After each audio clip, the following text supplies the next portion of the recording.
English movies कदी ना देखो इंप्रूव करने वास्ते। 2-3 ਵਾਰ ਪੇਪਰ ਦਿੱਤਾ IELTS the.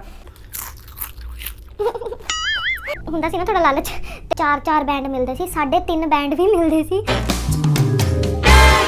High guys, welcome back to my YouTube channel. ਕਿਵੇਂ ਹੋ ਤੁਸੀਂ ਸਾਰੇ? ਤੇ ਉਮੀਦ ਹੈ ਤੁਸੀਂ ਸਾਰੇ ਜਾਣੇ ਬਿਲਕੁਲ ਠੀਕ ਠਾਕ ਹੋਵੋਗੇ। ਐਂਡ ਬਹੁਤ ਟਾਈਮ ਬਾਅਦ ਮੈਂ ਇੱਕ ਲੌਂਗ ਵੀਡੀਓ ਸ਼ੂਟ ਕਰਨ ਜਾ ਰਹੀ ਹਾਂ ਕਿਉਂਕਿ ਟਾਈਮ ਦੀ ਬਹੁਤ ਸ਼ਾਰਟੇਜ ਸੀ। ਮੇਰਾ ਟਰਮ ਵੈਕੇਸ਼ਨ ਚੱਲ ਰਿਹਾ ਸੀ ਤੇ ਉਹਦੇ 'ਚ ਆਪਾਂ ਜਿੱਦਾਂ ਫੁੱਲ ਟਾਈਮ ਵਰਕ ਕਰ ਸਕਦੇ ਹਾਂ ਤਾਂ ਬਸ ਮੈਂ ਉਹ ਕਰ ਰਹੀ ਸੀ ਤੇ ਬਹੁਤ ਬਿਜ਼ੀ ਸੀ। ਘਰ ਆ ਕੇ ਲਿਟਰਲੀ ਕਦੀ ਬਿਨਾਂ ਕੁਝ ਖਾਦੇ ਵੀ ਐਂ ਦਿਲ ਕਰਦਾ ਸੀ ਬਸ ਸੋ ਜਾਓ, ਹਿੰਮਤ ਨਹੀਂ ਹੈਗੀ। ਤੇ ਮੈਨੂੰ ਬਹੁਤ ਭੁੱਖ ਲੱਗੀ ਆ। ਮੈਂ ਨਾ ਲਾਈਕ ਮੈਂ ਸਵੇਰ ਵੈਸੇ ਬ੍ਰੇਕਫਾਸਟ ਕਰ ਲਿਆ ਸੀ ਤੇ ਬਟ ਮੈਨੂੰ ਫਿਰ ਭੁੱਖ ਲੱਗ ਗਈ ਆ। ਮੈਂ ਬਹੁਤ ਜ਼ਿਆਦਾ ਇਨਐਕਟਿਵ ਸੀ ਆਪਣੇ YouTube ਚੈਨਲ ਤੇ, ਬਟ ਹੁਣ ਮੈਂ ਕੋਸ਼ਿਸ਼ ਕਰ ਰਹੀ ਹਾਂ ਕਿ ਮੈਂ ਥੋੜਾ ਜਿਹਾ ਐਕਟਿਵ ਰਿਹਾ ਕਰਾਂ।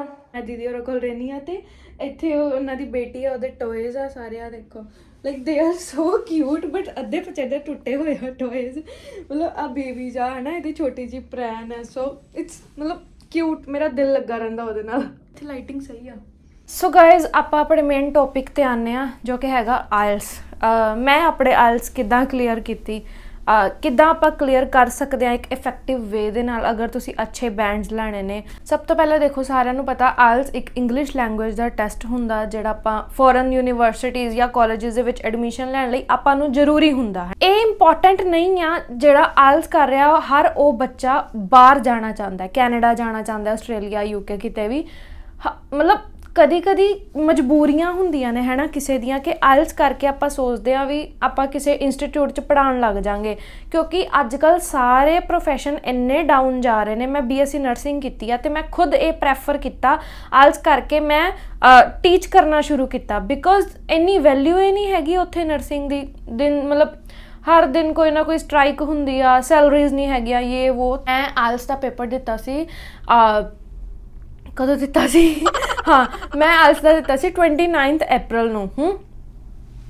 ਇੰਨੇ ਨੂੰ ਹੀ ਦਿੱਤਾ ਸੀ ਨਾ, ਆਈ ਡੋਂਟ ਨੋ। ਮੈਂ ਕੋਚਿੰਗ ਸਟਾਰਟ ਕੀਤੀ ਸੀ ਜਨਵਰੀ, ਜਨਵਰੀ ਦੇ ਵਿੱਚ।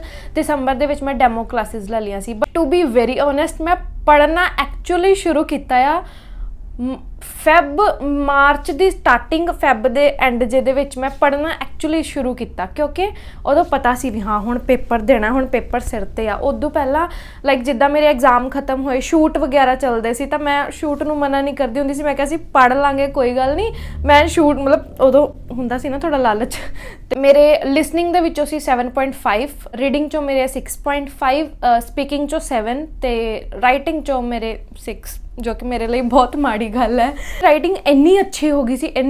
ਪਹਿਲਾਂ ਮੇਰੀ ਰਾਈਟਿੰਗ ਬਹੁਤ ਗੰਦੀ ਸੀ ਹੈ ਨਾ, ਫਿਰ ਬਹੁਤ ਵਧੀਆ ਹੋ ਗਈ। ਤਾਂ ਮੇਰੇ ਉੱਥੇ ਇੱਕ ਮੈਮ ਸੀ, ਮੈਨੂੰ ਹੁਣ ਵੀ ਯਾਦ ਆ, ਉਹ ਕਹਿੰਦੇ ਹੁੰਦੇ ਸੀ ਤੂੰ ਆਪਣੀ ਰਾਈਟਿੰਗ ਨੂੰ ਨਜ਼ਰ ਲਵਾ ਲੇਂਗੀ, ਮੰਮੀ ਨੂੰ ਕਹੀਂ ਵੀ ਤੇਰੇ ਤੋਂ ਵਾਰ ਦੇਣਗੇ। ਉਹ ਐਕਚੁਅਲੀ ਮੈਨੂੰ ਨਜ਼ਰ ਲੱਗ ਗਈ। ਮਤਲਬ ਪਹਿਲਾਂ ਇੰਨੀ ਗੰਦੀ, ਫਿਰ ਰਾਈਟਿੰਗ ਇੱਕੋ ਦਮ ਇੰਨੀ ਵਧੀਆ ਹੋ ਗਈ ਤੇ ਪੇਪਰ ਫਿਰ ਮੇਰੇ 6 ਬੈਂਡ ਆਏ।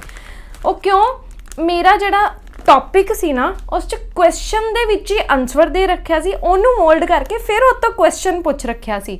ਮੈਂ ਇਹ ਕਹਿ ਕੇ ਕੋਈ ਸਿੰਪਥੀ ਨਹੀਂ ਗੇਨ ਕਰਨੀ ਕਿ ਮੇਰਾ ਪੇਪਰ 5ਵੀਂ 6ਵੀਂ ਵਾਰ 'ਚ ਜਾ ਕੇ ਕਲੀਅਰ ਹੋਇਆ ਜਾਂ ਮੈਂ 2-3 ਵਾਰ ਪੇਪਰ ਦਿੱਤਾ ਆਇਲਸ ਦਾ। ਨਾ ਹੀ ਮੈਂ ਇਹ ਕਹਿ ਕੇ ਕੋਈ ਫੁਕਰੀ ਮਾਰਨੀ ਹੈ ਵੀ ਮੇਰਾ ਫਸਟ ਅਟੈਂਪਟ 'ਚ ਕਲੀਅਰ ਹੋ ਗਿਆ। ਜੋ ਮੈਨੂੰ ਲੱਗਦਾ ਵੀ 80% ਇਜ਼ ਯੋਰ ਲੱਕ ਤੇ 20% ਹੈ ਤੁਹਾਡਾ ਆਪਣਾ ਸਟਰਗਲ ਜੋ ਤੁਸੀਂ ਖੁਦ ਮਿਹਨਤ ਕਰਨੀ ਹੈ। ਠੀਕ ਹੈ, ਸਭ ਤੋਂ ਪਹਿਲੇ ਆਪਾਂ ਲਿਸਨਿੰਗ 'ਤੇ ਆਉਂਦੇ ਹਾਂ।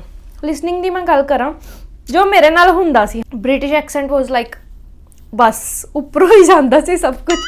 ਕਦੀ ਤਾਂ ਮਤਲਬ ਇੱਕ ਵਾਰ ਮੇਰੇ ਜਦੋਂ ਮੈਂ ਪ੍ਰੈਕਟਿਸ ਕਰਦੀ ਹੁੰਦੀ ਸੀ 40 ਚੋਂ 39 ਵੀ ਆਏ ਹੈ ਨਾ, ਤੇ ਆਈ ਵਾਜ਼ ਲਾਈਕ ਵਾਓ ਹੈ ਨਾ, ਬ੍ਰਿਟਿਸ਼ ਐਕਸੈਂਟ 'ਚੋਂ ਹੀ ਆਏ ਸੀ। ਆਈ ਨੋ ਸਾਰੇ ਕਹਿੰਦੇ ਹੁੰਦੇ ਆ ਕਿ ਇੰਗਲਿਸ਼ ਮੂਵੀਜ਼ ਦੇਖੋ, but to be very honest English movies ਕਦੀ ਨਾ ਦੇਖੋ ਲਿਸਨਿੰਗ ਇੰਪਰੂਵ ਕਰਨ ਵਾਸਤੇ। ਤੁਹਾਨੂੰ ਮੈਂ ਇੱਕ ਸੱਚ ਗੱਲ ਦੱਸਦੀ ਹਾਂ, ਤੁਸੀਂ ਸਬਟਾਈਟਲਸ ਥੱਲੇ ਦੇਖਦੇ ਹੋ ਮੂਵੀਜ਼ ਦੇ, ਸਬਟਾਈਟਲ ਪੜ੍ਹ ਕੇ ਤੇ ਅਫਕੋਰਸ ਤੁਹਾਨੂੰ ਸਮਝ ਆਣੀ, ਲਿਸਨਿੰਗ ਥੋੜੀ ਨਾ ਇੰਪਰੂਵ ਹੋਊਗੀ ਤੁਹਾਡੀ, ਉਹ ਤੇ ਬਸ ਇੰਗਲਿਸ਼ ਦੀ ਵੋਕੈਬ ਤੁਹਾਡੀ ਇੰਪਰੂਵ ਹੋਊਗੀ। ਠੀਕ ਹੈ, ਪੜ੍ਹੋਗੇ ਤੁਸੀਂ ਸਬਟਾਈਟਲਸ, ਉਦੋਂ ਬਾਅਦ ਤੁਹਾਨੂੰ ਇੰਟਰਸਟ ਪੈਣ ਲੱਗ ਜਾਊਗਾ ਮੂਵੀ 'ਚ। ਫਿਰ ਤੁਸੀਂ ਕਹੋਗੇ ਫੱਕ ਆਫ ਲਿਸਨਿੰਗ, ਮੈਂ ਮੂਵੀ ਇਹ ਸੀਰੀਜ਼ ਪੂਰਾ ਕਰਨਾ ਹੈ ਮੈਂ। ਠੀਕ ਹੈ, ਮੇਨ ਗੱਲ ਤਾਂ ਮੂਵੀਜ਼ ਤਾਂ ਕਦੀ ਨਾ ਦੇਖੋ, ਠੀਕ ਹੈ। ਇੰਗਲਿਸ਼ ਸੌਂਗਸ ਸੁਣਿਆ ਕਰੋ, ਕਿਉਂਕਿ ਉਸ 'ਚ ਆਪਾਂ ਕੋਲ ਸਬਟਾਈਟਲਸ ਨਹੀਂ ਹੈਗੇ, ਆਪਾਂ ਸੁਣਨਾ ਆ ਜੋ ਆਪਾਂ ਐਗਜ਼ਾਮ 'ਚ ਕਰਨਾ ਹੁੰਦਾ ਸਪੈਸੀਫਿਕਲੀ। ਬਾਕੀ ਜਿਹੜੀ ਸਭ ਤੋਂ ਜ਼ਰੂਰੀ ਚੀਜ਼ ਹੈ ਉਹ ਤੁਸੀਂ ਪ੍ਰੈਕਟਿਸ ਕਰੋ ਜਿੰਨੀ ਜ਼ਿਆਦਾ ਹੋ ਸਕਦੀ ਹੈ। ਇੰਗਲਿਸ਼ ਮੂਵੀਜ਼ ਦੇਖਣ ਨਾਲ ਕੁਝ ਨਹੀਂ ਹੋਣਾ, ਇਹ ਵਹਿਮ ਕੱਢ ਦਿਓ ਦਿਮਾਗ 'ਚੋਂ ਕਿ ਇੰਗਲਿਸ਼ ਮੂਵੀਜ਼ ਦੇਖਣੀਆਂ ਚਾਹੀਦੀਆਂ ਲਿਸਨਿੰਗ ਵਾਸਤੇ।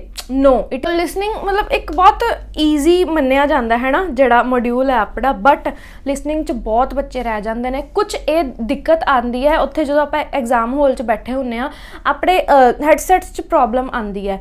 ਸਪੋਜ਼ ਆਪਣੀ ਲਿਸਨਿੰਗ ਚੱਲ ਰਹੀ ਹੈ, ਹੈਡਸੈਟ ਇੱਕੋਦਮ ਆਪਣੇ ਰੁਕ ਗਏ ਹੈ ਨਾ, ਆਪਾਂ ਉਹਨਾਂ ਨੂੰ ਕਹਾਂਗੇ ਕਿ ਹਾਂਜੀ ਮੇਰਾ ਇੱਦਾਂ ਦਿੱਕਤ ਆ ਰਹੀ ਹੈ, ਤੇ ਐ ਨਹੀਂ ਕਿ ਉਹ ਤੁਹਾਡੇ ਲਈ ਦੁਬਾਰਾ ਚਲਾਉਣਗੇ, ਬਿਲਕੁਲ ਵੀ ਨਹੀਂ। ਤੁਹਾਡੇ ਜਿਹੜੇ 2-3 ਕੁਐਸਚਨ ਰਹਿ ਗਏ ਉਹ ਰਹਿ ਗਏ।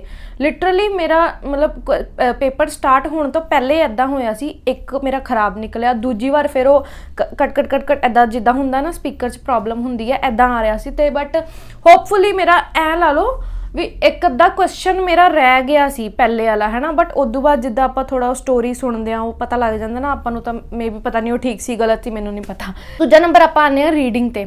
ਰੀਡਿੰਗ ਬਹੁਤ ਟਫ ਲੱਗਦੀ ਹੈ ਸਾਰਿਆਂ ਨੂੰ ਹੈ ਨਾ, ਮੈਨੂੰ ਵੀ ਲੱਗਦੀ ਹੁੰਦੀ ਸੀ ਬਹੁਤ ਜ਼ਿਆਦਾ। ਰੀਡਿੰਗ 'ਚ ਬਹੁਤ ਹੱਥ ਟਾਈਟ ਸੀ ਮੇਰਾ ਹੈ ਨਾ। ਰੀਡਿੰਗ ਦਾ ਬਸ ਇੱਕੋ ਹੀ ਲੌਜਿਕ ਹੈ ਕਿ ਪਹਿਲੀ ਗੱਲ ਤਾਂ ਨੋਵਲਸ ਪੜ੍ਹੋ, ਰੀਡਿੰਗ ਕਰੋ ਜਿੰਨੀ ਜ਼ਿਆਦਾ ਆਪਾਂ ਕਰ ਸਕਦੇ ਹਾਂ ਹੈ ਨਾ। ਇੱਕ ਰੀਡਿੰਗ ਹੁੰਦੀ ਹੈ ਕ੍ਰੈਮਿੰਗ ਕਰਨਾ, ਬਸ ਪੜ੍ਹੀ ਜਾਣਾ, ਠੀਕ ਹੈ। ਕਨਸੈਪਟ ਨੂੰ ਸਮਝੋ, ਜੇ ਤੁਸੀਂ ਕਿਸੇ ਦੀ ਬਿਬਲੀਓਗ੍ਰਾਫੀ ਵੀ ਪੜ੍ਹ ਰਹੇ ਹੋ ਤਾਂ ਉਹਦੇ ਕਨਸੈਪਟ ਨੂੰ ਸਮਝੋ, ਉਹ ਬੰਦੇ ਨੇ ਆਹ ਕੀਤਾ ਕਿਉਂ ਕੀਤਾ, ਉਸ 'ਚ ਕੀ ਫਾਇਦਾ ਕੀ ਨੁਕਸਾਨ ਆ। ਜਦੋਂ ਆਪਾਂ ਰੀਡਿੰਗ ਦੇ ਵਿੱਚ ਕਨਸੈਪਟ ਸਮਝਣ ਲੱਗ ਗਏ, ਰੀਡਿੰਗ ਆਪੇ ਇੰਪਰੂਵ ਹੋ ਜੂਗੀ। ਜੋ ਮੈਂ ਮਤਲਬ ਉਹ ਕੀਤਾ ਫੀਲ ਕੀਤਾ, ਮੈਂ ਆਪਣੇ ਬਾਰੇ ਦੱਸ ਰਹੀ ਹਾਂ, ਕਿਸੇ ਦਾ ਕੋਈ ਹੋਰ ਥੋਟ ਹੋਊਗਾ, ਮੇਰੀ ਇਹ ਹੈ ਤਾਂ ਮੈਂ ਤੁਹਾਨੂੰ ਦੱਸ ਰਹੀ ਹਾਂ, ਹੋ ਸਕਦਾ ਮੇਰੀ ਇਹ ਚੀਜ਼ ਸੁਣ ਕੇ ਤੁਹਾਡਾ ਇੰਪਰੂਵ ਹੋਵੇ। ਉਸ ਤੋਂ ਬਾਅਦ ਆਉਂਦੇ ਹਾਂ ਆਪਾਂ ਸਪੀਕਿੰਗ ਤੇ। ਸਪੀਕਿੰਗ ਦੇ ਮੇਰੇ ਕੋਲ ਬਹੁਤ ਸਾਰੇ ਟਿਪਸ ਨੇ, ਕਿਉਂਕਿ ਮੈਨੂੰ ਫੀਲ ਹੁੰਦਾ ਸੀ ਕਿ ਮੇਰੀ ਸਪੀਕਿੰਗ ਅੱਛੀ ਹੈ, ਮੈਂ ਕੌਨਫੀਡੈਂਟਲੀ ਬੋਲਦੀ, ਮੈਂ ਫੁਕਰੀ ਨਹੀਂ ਮਾਰ ਰਹੀ ਮੈਂ ਕੋਈ, ਬਟ ਮੈਨੂੰ ਆਪਣੇ ਆਪ ਨੂੰ ਵੀ ਲੱਗਦਾ ਸੀ ਤੇ ਮੈਂ ਟੀਚਰਸ ਤੋਂ ਵੀ ਸੁਣਦੀ ਹੁੰਦੀ ਸੀ ਹੈ ਨਾ। ਫਸਟ, ਐਗਜ਼ਾਮੀਨਰ ਨੂੰ ਇਹ ਨਾ ਲੱਗੇ ਕਿ ਤੁਸੀਂ ਕ੍ਰੈਮਿੰਗ ਕਰ ਰਹੇ ਹੋ ਹੈ ਨਾ, ਤੁਸੀਂ ਰੱਟ ਕੇ ਆਏ ਹੋ ਕੁਐਸਚਨ ਉੱਧਰੋਂ ਦੀ। ਦੂਜੀ ਗੱਲ, ਜਦੋਂ ਘਰ ਇਕੱਲੇ ਹੁੰਦੇ ਹੋ ਨਾ, ਮਿਰਰ 'ਚ ਦੇਖ ਕੇ ਆਪਣੇ ਆਪ ਨਾਲ ਇੰਗਲਿਸ਼ 'ਚ ਗੱਲਾਂ ਕਰੋ, ਉਹਦੇ ਨਾਲ ਕੌਨਫੀਡੈਂਸ ਜੋ ਵਧੇਗਾ ਨਾ, ਬਾਏ ਗੋਡ ਮੇਰੀ ਇੱਦਾਂ ਹੀ ਇੰਪਰੂਵ ਹੋਈ ਸੀ ਸਪੀਕਿੰਗ। ਘਬਰਾਉਣਾ ਨਹੀਂ ਹੈਗਾ, ਜੇ ਤੁਸੀਂ ਗਲਤ ਵੀ ਬੋਲ ਰਹੇ ਹੋ ਤਾਂ ਬੋਲੀ ਜਾਓ ਬਸ, ਘਬਰਾਉਣਾ ਤਾਂ ਬਿਲਕੁਲ ਹੀ ਨਹੀਂ। ਉਹ ਜਿਹੜਾ 2 ਮਿੰਟ ਦਾ ਕਿਊ ਕਾਰਡ ਹੁੰਦਾ ਨਾ, ਇਟਸ ਲਾਈਕ ਹੈਲ ਹੈ ਨਾ, ਜੇ ਮਤਲਬ ਆਪਾਂ ਨੂੰ ਕਨਸੈਪਟ ਨਹੀਂ ਸਮਝ ਆਇਆ। ਇੱਕ ਐਗਜ਼ਾਮੀਨਰ ਤੁਹਾਨੂੰ ਉਲਝਾਉਣ ਦੀ ਬਹੁਤ ਕੋਸ਼ਿਸ਼ ਕਰਦੇ ਨੇ, ਵਾਏ ਬਹੁਤ ਕਨਫਿਊਜ਼ ਕਰਦੇ ਨੇ, ਵਾਏ ਪੁੱਛ ਕੇ ਕਨਫਿਊਜ਼ ਨਹੀਂ ਹੋਣਾ। ਆਪਾਂ ਕਹਿੰਦੇ ਆ ਕਿ ਆਪਣੇ ਜਿਹੜੇ ਨਾਲ ਫਰੈਂਡਸ ਹੁੰਦੇ ਨੇ ਉਹਨਾਂ ਨਾਲ ਇੰਗਲਿਸ਼ 'ਚ ਗੱਲ ਕਰਿਆ ਕਰੋ, ਠੀਕ ਹੈ। ਇੰਗਲਿਸ਼ 'ਚ ਗੱਲ ਕਰੋ, ਅਗਲੇ ਉਹ ਪਤਾ ਕਹਿੰਦੇ ਨੇ, ਆਇਆ ਵੱਡਾ ਅੰਗਰੇਜ਼ ਸਾਡੇ ਨਾਲ ਪੰਜਾਬੀ 'ਚ ਗੱਲ ਕਰ, ਇੱਦਾਂ ਹੁੰਦਾ। ਮਤਲਬ ਇੱਕ ਦੂਜੇ ਨਾਲ ਗੱਲਾਂ ਕਰਕੇ ਕੋਈ ਸਪੀਕਿੰਗ ਇੰਪਰੂਵ ਨਹੀਂ ਹੁੰਦੀ ਹੈਗੀ, ਬਹੁਤ ਵੱਡਾ ਵਹਿਮ ਹੈ ਇਹ ਹੈ ਨਾ। ਤੇ ਮਤਲਬ ਪੰਜਾਬ 'ਚ ਰਹਿ ਕੇ ਨਹੀਂ ਆਪਾਂ ਇੱਕ ਦੂਜੇ ਨਾਲ ਇੰਗਲਿਸ਼ ਬੋਲ ਸਕਦੇ, ਇਹ ਤਾਂ ਫੈਕਟ ਹੈ, ਆਈ ਥਿੰਕ ਸਾਰੇ ਹੀ ਮੰਨਦੇ ਹੋਣਗੇ ਹੈ ਨਾ। ਸਪੀਕਿੰਗ ਤੁਹਾਡੀ ਇੰਪਰੂਵ ਹੋਊਗੀ ਆਪਣੇ ਆਪ ਨਾਲ ਗੱਲਾਂ ਕਰਕੇ। ਮਤਲਬ ਘਰ ਬੈਠੇ ਹੋ, ਸਪੋਜ਼ ਕਰੋ ਕਿ ਤੁਹਾਡੇ ਅੱਗੇ ਐਗਜ਼ਾਮੀਨਰ ਬੈਠਾ ਹੈ, ਆਪਣਾ ਫੋਨ ਰਿਕਾਰਡਿੰਗ 'ਤੇ ਲਾ ਦਿਓ, ਸਪੋਜ਼ ਤੁਹਾਨੂੰ ਕੋਈ ਵੀ ਕਿਊ ਕਾਰਡ ਆਪਣੇ ਦਿਮਾਗ 'ਚ ਰੱਖ ਲਓ, ਐ ਸੋਚੋ ਕਿ ਉਹ ਤੁਹਾਨੂੰ ਇਹ ਪੁੱਛ ਰਿਹਾ, ਬਸ ਉਹਨੂੰ ਪ੍ਰਿਪੇਅਰ ਕਰੋ ਪ੍ਰੋਪਰ, ਉਹ ਟਾਈਮਿੰਗ ਦੇ ਵਿੱਚ ਤੁਸੀਂ ਆਨਸਰ ਦਿਓ, ਫਿਰ ਆਪਣੀ ਰਿਕਾਰਡਿੰਗ ਸੁਣੋ, ਫਿਰ ਦੇਖੋ ਕਿ ਕੀ ਗਲਤੀਆਂ ਹੋ ਰਹੀਆਂ ਨੇ ਤੁਹਾਡੇ ਤੋਂ। ਛੋਟੀਆਂ ਗ੍ਰਾਮਰ ਮਿਸਟੇਕਸ ਹੁੰਦੀਆਂ ਰਹਿੰਦੀਆਂ ਨੇ, ਜਿੱਥੇ ਮੈਂ ਡਿਡ ਬੋਲਣਾ ਸੀ ਉੱਥੇ ਮੈਂ ਡੂ ਬੋਲਤਾ, ਫਸਟ ਫਾਰਮ ਲਾਣੀ ਸੀ ਥਰਡ ਫਾਰਮ ਲਾਤੀ, ਥਰਡ ਲਾਣੀ ਸੀ ਮੈਂ ਸੈਕਿੰਡ ਲਾਤੀ। ਤਾਂ ਇਹ ਜਿਹੜੀਆਂ ਚੀਜ਼ਾਂ ਨੇ ਆਪਾਂ ਨੂੰ ਪਤਾ ਲੱਗ ਗਿਆ, ਹਾਂ ਮੇਰੇ ਤੋਂ ਗਲਤੀ ਹੋ ਗਈ, ਬਟ ਛੱਡ ਦੋ, ਮੇਰੇ ਤੋਂ ਨਹੀਂ ਹੋਈ ਗਲਤੀ, ਆਪਣੇ ਆਪ ਨੂੰ ਸਮਝਾਓ ਦੈਟਸ ਫਾਈਨ, ਠੀਕ ਹੈ। ਕਿਉਂਕਿ ਜਦੋਂ ਆਪਾਂ ਉਹਨੂੰ ਮੌਕਾ ਦਿੰਦੇ ਆ ਵੀ ਹਾਂ ਤੂੰ ਮੇਰੀ ਗਲਤੀ ਫੜ, ਉਹ ਐਗਜ਼ਾਮੀਨਰ ਗਲਤੀ ਫੜ ਲੈਂਦਾ, ਠੀਕ ਹੈ। ਅਗਰ ਆਪਾਂ ਨੋਰਮਲੀ ਉਹੀ ਸਪੀਡ ਦੇ ਵਿੱਚ ਬੋਲ ਰਹੇ ਹਾਂ ਤਾਂ ਦੈਟਸ ਫਾਈਨ। ਔਰ ਹਾਂ, ਸਪੀਕਿੰਗ ਦੇਣੀ ਹੈ ਕਾਮਲੀ, ਮੈਂ ਜਿੱਦਾਂ ਆਪਾਂ ਆਮੋ ਸਾਹਮਣੇ ਪੰਜਾਬੀ 'ਚ ਗੱਲ ਕਰ ਰਹੇ ਹਾਂ ਉੱਦਾਂ ਦੇਣੀ ਹੈ ਸਪੀਕਿੰਗ। ਜੇ ਆਪਾਂ ਕਹਾਂ ਦਿਸ ਦੈਟ ਇੱਦਾਂ ਨਹੀਂ, ਕਿਉਂਕਿ ਉਹਨਾਂ ਨੂੰ ਪਤਾ ਲੱਗ ਜਾਂਦਾ ਵੀ ਇਹ ਬੰਦਾ ਰੱਟਾ ਲਾ ਕੇ, ਚਾਹੇ ਤੁਸੀਂ ਰੱਟਾ ਨਹੀਂ ਵੀ ਲਾਇਆ ਹੋਵੇ, ਆਪਣੇ ਆਪ ਨੂੰ ਮੈਨੂੰ ਲੱਗਦਾ ਕਿ ਸਪੀਕਿੰਗ ਦੇ ਟਿਪਸ ਮੈਂ ਅੱਛੇ ਦੇ ਸਕਦੀ ਹਾਂ ਹੈ ਨਾ, ਕਿਉਂਕਿ ਮੈਂ ਉੱਥੇ ਟੀਚ ਵੀ ਕਰਦੀ ਸੀ, ਮੈਨੂੰ ਲੱਗਦਾ ਸੀ ਜਦੋਂ ਮੈਂ ਸਪੀਕਿੰਗ ਕਰਾਉਂਦੀ ਹੁੰਦੀ ਸੀ ਤਾਂ ਉਦੋਂ ਮੈਨੂੰ ਬਹੁਤ ਅੱਛਾ ਫੀਲ ਹੁੰਦਾ ਸੀ, ਬਟ ਉਹਦੇ ਬਾਅਦ ਮੈਨੂੰ ਕਲਾਸ ਮਿਲ ਗਈ ਸੀ ਤਾਂ ਮੈਂ ਸਾਰੇ ਮੋਡਿਊਲ ਲਾਈਕ ਕਰਾਉਣੇ ਪੈਂਦੇ ਹੁੰਦੇ ਸੀ। ਫੋਰਥ ਆਪਾਂ ਆਉਂਦੇ ਹਾਂ ਰਾਈਟਿੰਗ ਤੇ। Writing is tough for me, reading ਤੋਂ ਵੀ ਜ਼ਿਆਦਾ ਟਫ ਰਾਈਟਿੰਗ ਸੀ ਮੇਰੇ ਲਈ। ਪਹਿਲੀ ਗੱਲ, ਠੀਕ ਹੈ, don't go for the fancy words ਤੇ ਨਾ ਜਾਓ, ਅਟਰੈਕਟਿਵ ਵਰਡਸ ਤੇ ਜਾਓ। There is a border between fancy and attractive. ਜਿਹੜੀ ਚੀਜ਼ ਤੁਹਾਨੂੰ ਅਟਰੈਕਟ ਕਰੇ, ਠੀਕ ਹੈ, ਬਟ ਉਹ ਜ਼ਿਆਦਾ ਲੈਵਿਸ਼, ਜ਼ਿਆਦਾ ਫੈਂਸੀ ਨਾ ਲੱਗੇ, ਠੀਕ ਹੈ। वर्ड्स बड़े गंदे गंदे बच्चे यूज़ करते हैं भी पक्का पता लग रहा है भी एक क्रैम ही किया होया बच्चे ने रट्टा ला रखा भी आ वर्ड मैं पाना ही पाना है। तो वड्डी गल स्पैलिंग ते ग्रामर का ध्यान रखा करो क्योंकि जे एग्जामिनर फड़ लवे तो स्पैलिंग मिसटेक है ग्रामर मिसटेक अगला कहेगा इनू आही चीज़ां नहीं आंदियां राइटिंग जड़ियां जरूरी ने अगों की करूगा ये। मेरी राइटिंग बहुत गंदी सी ऑनेस्टली दस रही हाँ बहुत ज़्यादा गंदी सी मेरी राइटिंग। मैनू ना 4-4 बैंड मिलते सी 3.5 बैंड भी मिलते सी। मैनू यह हुंदा सी यार मैं किवें पास करांगी आइल्स है ना मेरे तो नहीं होनी। कई बार मैं बहुत डीमोटिवेट हो जाती हुंदी सी बट मैं की किया एक ना ਉਹ ਹੁੰਦੇ ਆ PDF ਹੁੰਦੇ ਆ ਆਪਣੇ ਕੋਲ ਮੱਕੜ ਆਇਲਸ ਦੇ ਉਹਦੀ ਰਾਈਟਿੰਗ ਦੇ ਹੈ ਨਾ ਉਹ ਤੁਸੀਂ ਕਾਪੀ ਨਹੀਂ ਕਰਨਾ ਸਿਰਫ ਉਹ ਤੁਸੀਂ ਪੜ੍ਹੀ ਜਾਣਾ ਉਹਦੇ ਨਾਲ ਤੁਹਾਡੇ ਆਈਡੀਆ ਇਨਹੈਂਸ ਹੋਣਗੇ। ਤੁਹਾਨੂੰ ਪਤਾ ਲੱਗੂਗਾ ਕਿ ਅਸੀਂ ਇੱਕ ਸੈਂਟੈਂਸ ਕਿੱਦਾਂ ਬਣਾਉਣਾ ਹੈ ਜਿਹੜਾ ਕਿ ਅਟਰੈਕਟਿਵ ਲੱਗੇ ਠੀਕ ਹੈ।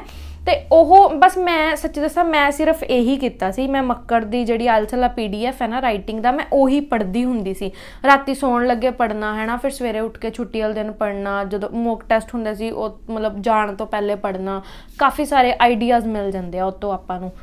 ਤੇ ਯਾ ਐਂਡ ਰਾਈਟਿੰਗ 'ਚੋਂ ਯਾਰ ਮੇਰੇ ਬੈਂਡ ਬਹੁਤ ਘੱਟ ਗਏ ਸੀ ਹੈ ਨਾ ਲਾਈਕ 6 ਬੈਂਡਸ ਮਤਲਬ ਕੁਛ ਜ਼ੀਰੋ ਸੀ ਮੇਰੇ ਲਈ ਉਹ बट थैंक गॉड कि चलो 5.5 नहीं आए नहीं तो मैंने दोबारा देना पैंदा बट लकीली है ना मेरा फस्ट अटैम्प्ट दे विच क्लीयर हो गया सी। मैं कहां भी लक सी सिर्फ लक नाल मैं पास होई हाँ मैं लक नाल बैंड आए ने मेरे बिल्कुल भी नहीं।